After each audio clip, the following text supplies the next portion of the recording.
আসলে আমরা দিনাজপুর বিরল উপজেলা থেকে এসেছি। আমিও আমার সংগ্রামী সহযোদ্ধা মোহাম্মদ মখলেসুর রহমান মকি, বিরল উপজেলা ছাত্রদলের যুগ্ম আহ্বায়ক। আমি দিনাজপুর জেলার বিরল থানার যুবদলের যুবনেতা মোহাম্মদ জাভেদ হোসেন। আমরা জানি আজকে জিয়াউর রহমানের 90তম জন্মদিন। আমরা তার সেই জন্মদিন উপলক্ষে তাকে শ্রদ্ধাঞ্জলি ফুল দেওয়ার জন্য এসেছি এবং সেই সাথে আমরা বেগম জিয়া, যিনি আমাদের দেশমাতা দেশনেত্রী আপসের নেত্রী ছিলেন, তার কবর জিয়ারত করতে এসেছি। তার যেন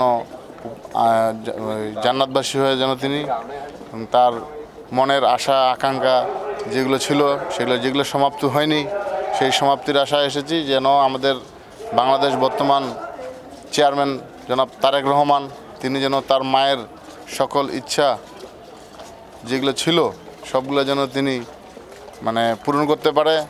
এবং তার ভাই আরবাদ রহমান কোকো ছিলেন, তিনিও আমাদের এই দেশের মাটিতে মারা গেছেন। তারও যেন আত্মা শান্তি পায় এবং জান্নাতবাসী হন তিনিও। আমাদের যেই জিয়াউর রহমান ছিলেন একজন আদর্শবান, তিনি ন্যায়প্রণেতার মানুষ। তিনি ছিলেন বাংলাদেশের সেনাপ্রধান ও বাংলাদেশের রাষ্ট্রনায়ক। তার অনুসরণে তার হত্যার পরে তার স্ত্রী বেগম জিয়া, তিনি ছিলেন বাংলাদেশের সফল নেত্রী, 3 বারের প্রধানমন্ত্রী, যিনি মনে করেন বাংলাদেশের মানুষের দুঃখ দুর্দশার পাশে আজীবন শেষ পর্যন্ত এই দেশের মাটিতে মৃত্যুবরণ করার আগ পর্যন্ত তিনি দেশের মানুষের সাথেই ছিলেন। এই জন্য আল্লাহ তাআলা যেন তাকে জান্নাতের উঁচু মকাম দান করে, জান্নাতবাসী করে।